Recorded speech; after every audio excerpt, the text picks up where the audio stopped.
ఓం శ్రీ దుర్గాయ నమః. Hi friends, ఎలా ఉన్నారు ఫ్రెండ్స్? మంగళవారం పూట కుంకుమ కింద పడిపోతే ఇటువంటి అపచారం జరుగుతుందా, దోషం ఏమన్నా ఉంటుందా, ఇటువంటి సందేహాలు చాలా మందికి ఉంటే అదేంటో వీడియోలో తెలుసుకుందాం.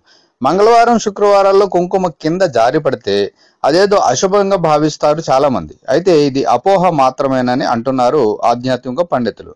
అనుకోకుండా కుంకుమ కింద పడినప్పుడు అలా పడిన చోట భూదేవికి బొట్టు పెట్టి మిగతా కుంకుమను చెట్లలో వేయాలి.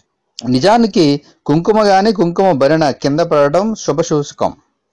ఇక భూమాత తనకు బొట్టు పెట్టమని చేసే సంకేతం అది. ఏదైనా పూజ గాని వ్రతం గాని చేసేటప్పుడు కుంకుమ కింద పడటం అత్యంత శుభకరం. అది అమ్మవారి అనుగ్రహం. తానుగా అమ్మ మన చేత బొట్టు పెట్టించుకున్నట్లుగానే భావించాలి. అలాంటి అదృష్టాన్ని అశుభంగా భావించకూడదు. బాధపడటం సరికాదని ఆధ్యాత్మిక పండితులు అంటున్నారు. అలాగే మంగళ శుక్రవారాల్లో కుంకుమ చేజారి పడినా శుభమేనని వారు చెప్తున్నారు.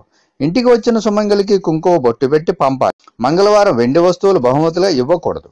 ఎవరికైనా అప్పుగా ఇచ్చిన డబ్బు గాని ఏ రోజు ఆ రోజు వ్యాపారంలో వచ్చే ధనం కానీ నేరుగా డబ్బులు దాచే బీరువాలో పెట్టకూడదు. ముందు ఉప్పు డబ్బాలో పెట్టి తర్వాత బీరువాలో పెట్టాలి. జీతం రాగానే ఆ డబ్బుతో ముందు శుక్రవారం నాడు ఉప్పు కొనాలి. ఇలా చేస్తే ధనం ఇంట్లో నిలుస్తుందని ఆధ్యాత్మిక పండితులు అంటున్నారు. సో ఫ్రెండ్స్, మంగళవారం పూట కుంకుమ కింద పడితే లాభమే, శుభ సూచకం కూడా. అలాగే మిగతా కార్యక్రమాలు అంటే డబ్బు రాగానే చేతికి మనం ఇటువంటి చిన్న చిన్న పనులు చేయడం వల్ల మనకు మేలు కూడా కలుగుతుందని ఆధ్యాత్మిక పండితులు అంటున్నారు. సో ఫ్రెండ్స్, ఈ వీడియోని లైక్ చేయండి, షేర్ చేయండి, తప్పకుండా నా ఛానల్ని సబ్స్క్రైబ్ చేయండి. సబ్స్క్రైబ్ చేసుకున్నారు, బెల్ ఐకాన్ క్లిక్ చేయండి. Thank you for watching friends.